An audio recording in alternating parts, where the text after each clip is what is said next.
Olá a todos, sejam bem-vindos à nossa apresentação, falando um pouco sobre as funções orgânicas, desde a nomenclatura e também vamos estar falando de uma função orgânica específica e a sua aplicação farmacológica. Eu sou o discente Jadson Bichara e vamos estar dando início falando um pouco dos halitos. Olá, gente. Meu nome é Gabraga e eu vou estar falando um pouquinho sobre os aletos de acila. Bom, por haver similaridade em nomes, os aletos de acila às vezes eles podem ser confundidos com os demais aletos, o de arila e o de alquila, mas eles possuem diferenças pontuais. Os aletos de acila são derivados de ácidos, mais especificamente ácidos carboxílicos, substituindo a hidroxila OH por um halogênio que podemos chamar de X. Pode ser qualquer elemento da família 7A, como flúor, cloro, iodo e bromo, principalmente. Aí a gente fala principalmente se for comparado, por exemplo, ao astato, que é encontrado com a recorrência bem menor nos compostos. Nas ligações, eles são encontrados com a dupla ligação no oxigênio, juntamente com uma ligação simples de X, que, como já mencionado, pode ser o flúor, cloro, o bromo ou o iodo, que vai substituir a hidroxila e, por ser da família 7A, já vai possuir uma ligação simples, formando assim a função aleto de acila. Uma curiosidade que vale ressaltar é que esses compostos eles são considerados extremamente reativos se comparado aos demais e que o ponto de fusão e ebulição ele vai aumentar a partir do número atômico. Quanto maior o número atômico, maior o ponto de fusão e ebulição. Pode passar, por favor. Sobre a nomenclatura desses compostos, segundo a IUPAC, o átomo X, que é o nosso aleto, ele vai levar o sufixo eto, mais o D, o número do carbono, o tipo de ligação entre carbonos e o final o ila. Como um exemplo, né, para simplificar, e para a gente analisar, vamos ter essa cadeia ramificada, que por ser ramificada, a gente vai ter que enumerar ela. Onde está contido o bromo vai receber o nosso número 1, porque é onde está inserido o halogênio, e as demais ramificações são as 2 e 3. Então, levando a nomenclatura segundo a IUPAC em consideração, vamos ter o átomo X, que nesse caso é o bromo, vamos adicionar o sufixo eto, no carbono 2, vamos ter o radical metil, seguindo a cadeia principal com 3 carbonos, que é o prop, mais o sufixo da ligação simples, que vai ser o an. E aí, no final, vamos colocar o ila, formando assim o nosso brometo de 2-metilpropanoíla. Dando continuidade na apresentação, falando um pouco desse outro composto, em que nele se encontra o aleto, o aleto cloro. O cloro vem em evidência na primeira palavra do nome do composto, seguido do sufixo eto. Ele é acompanhado de uma preposição de, e o but se destaca por, por nessa cadeia ter apenas 4 átomos de carbono, e o an evidencia apenas ligações simples, e novamente temos um novo sufixo, né? E assim nós vamos ter a formação do composto cloreto de butanoíla.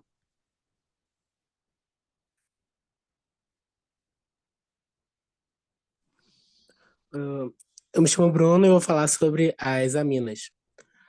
As aminas são um grupamento que são derivados da amônia, que é o NH3. E elas são formadas quando a amônia ela perde o hidrogênio e ele é substituído por um grupo orgânico. Como no exemplo abaixo, onde ela perde o hidrogênio, se liga a um radical e vira uma amina. Pode passar. A quantidade de hidrogênios que ela perde e troca por radicais, ela define se a amina vai ser primária, secundária ou terciária.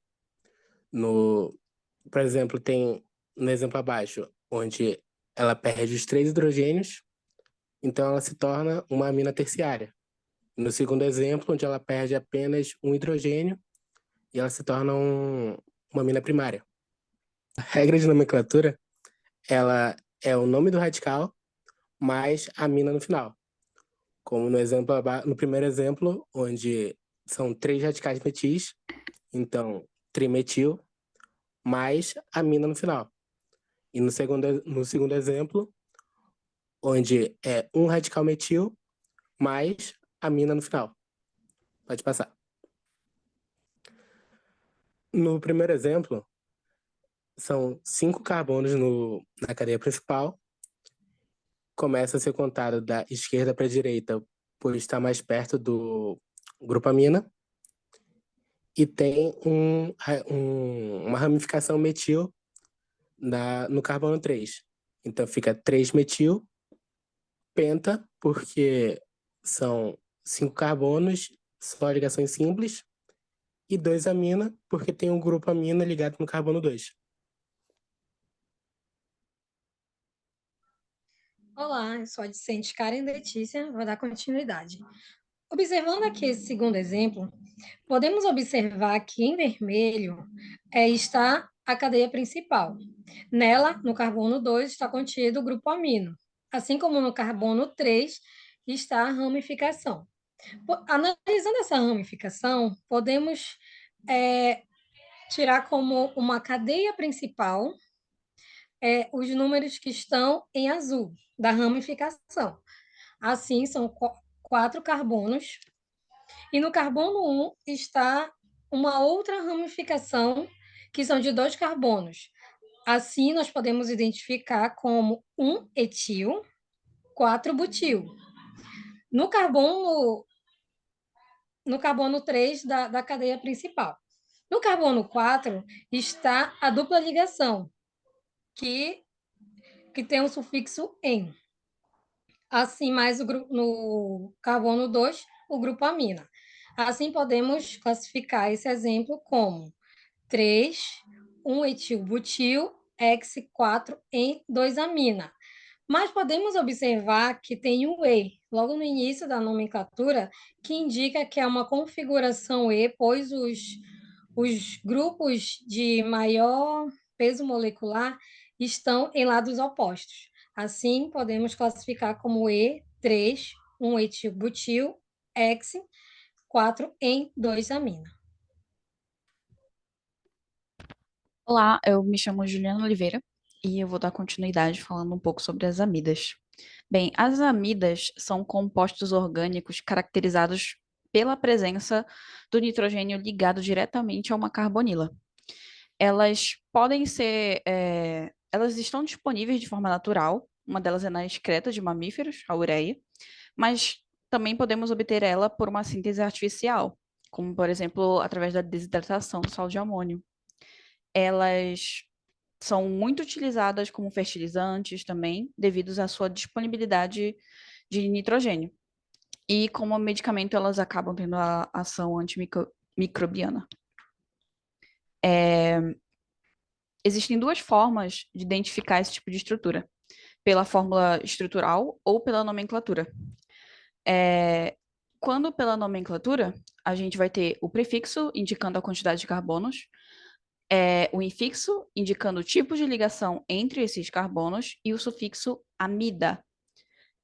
Como no exemplo abaixo, a gente consegue ver claramente o carbono fazendo dupla ligação com o oxigênio, ligado diretamente ao nitrogênio. A quantidade de carbonos aqui seriam 2, então o prefixo vai ser et. Como estão fazendo apenas ligações simples, o termo será an, e a terminação amida seria uma etanamida. Neste segundo exemplo aqui, nós temos o benzeno. Ele está diretamente ligado a uma amida, mas como agora ele faz parte desse grupo amida, ele precisa ter a terminação amida. Ele fica como benzamida.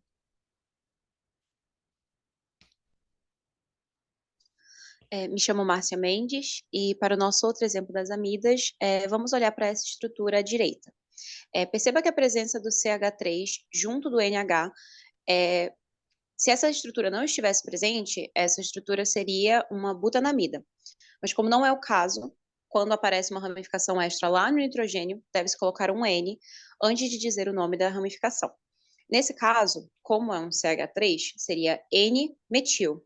devido à presença do metil no nitrogênio. E também temos 1, 2, 3, 4 carbonos. Portanto, é but. E por terem somente ligações simples entre os carbonos, é an. E a terminação sendo amida.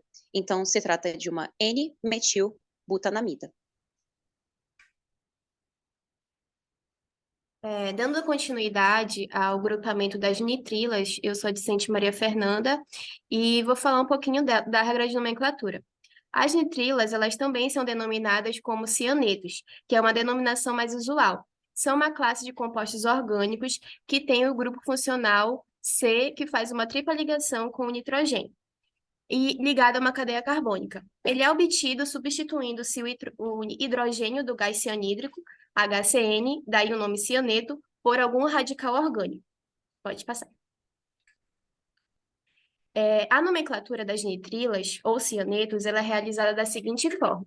Primeiro o prefixo, que indica a quantidade de carbonos da cadeia, o infixo, que indica o tipo de ligação entre carbonos, mais o sufixo, que é o O, mais a nitrila, que indica o grupo funcional. Como nesse exemplo abaixo. O CH3 fazendo uma tripla ligação, né, com o nitrogênio. Nesse caso fica et, porque são 2 carbonos, an, porque faz somente ligações simples, ou mais nitrila, ficando etano-nitrila. Pode passar. Nesse primeiro exemplo, se a nitrila for ramificada, a numeração da cadeia principal ela deverá iniciar sempre pelo carbono do grupo CN. Como a estrutura é ramificada, a cadeia principal ela começa no carbono do grupo CN e segue para a extremidade esquerda, que é um maior número de carbonos, né? Como é possível observar, os radicais metil e etil eles estão fora da cadeia principal. E para numerá-la, sempre começamos a partir do carbono do grupo CN, assim, o etil está no carbono 2 e o metil no carbono 4. Eles sempre devem ser escritos na ordem alfabética. Como a cadeia principal possui 7 carbonos, o prefixo será ept, e já o infixo será an, porque somente ligações simples, e ficando o final, né, com o sufixo onitrila, ficando 2-etil, 4-metil, heptanonitrila. Meu nome é Luiz. Aqui à direita, outro exemplo de nitrila. Podemos ver o grupo ciano na posição 1. Não podemos ver a tripla ligação, mas entre o carbono e o nitrogênio há uma tripla ligação lá oculta. Sabemos que ela está lá. Para ficar assim didático, a cadeia já está numerada. A cadeia principal, ela vai do grupo funcional, né? É o grupo ciano ali do 1, em direção ao maior número de carbonos. Também podemos identificar duas ramificações, ambas ligadas ali ao carbono da posição 2 da cadeia principal. Uma é etil, com 2 carbonos, a outra é metil, com 1 carbono apenas. No carbono 3 também podemos identificar ali na cadeia principal uma insaturação em, que indica uma ligação dupla entre carbonos. Logo, observando as regras, a nomenclatura do composto ficaria assim. A ramificação seria escrita em ordem alfabética, né? 2-etil, 2-metil, seria a ramificação. O pente é o prefixo, 3-en, o infixo, e o O por se tratar de um hidrocarboneto. E, obrigatoriamente, depois do sufixo, a palavra nitrila, por se tratar de uma nitrila.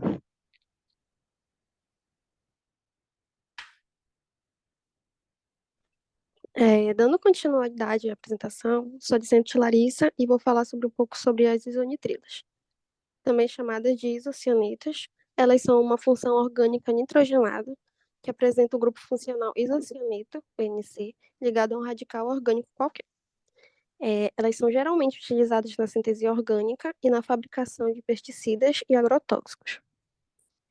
De forma geral, as isonitrilas elas são derivadas do ácido inorgânico isocianídrico, o HNC, e em uma reação com álcool, por exemplo. Nesse processo, ocorre a troca de posição do hidrogênio do ácido com o radical do álcool, resultando na isonitrila e em uma molécula de água. Vou mostrar na equação. Pode passar.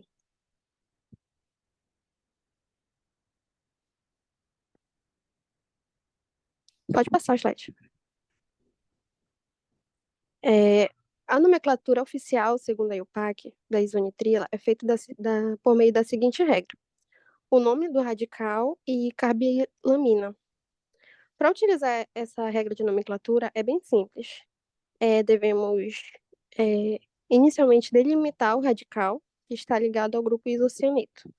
Como no exemplo, a etilcarbilamina, onde o radical etil está ligado à função isonitrila, NC. Pode passar. Como aplicação farmacológica, escolhemos falar sobre a ureia. Aqui temos o nitrogênio ligado a uma carbonila, o que caracteriza uma amida.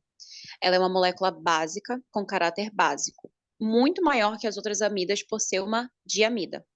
A ureia é uma molécula estável, por mais que seja derivada do ácido carbônico, que é uma molécula instável, sendo que a substituição das hidroxilas pelos grupos aminos é o responsável por essa estabilidade.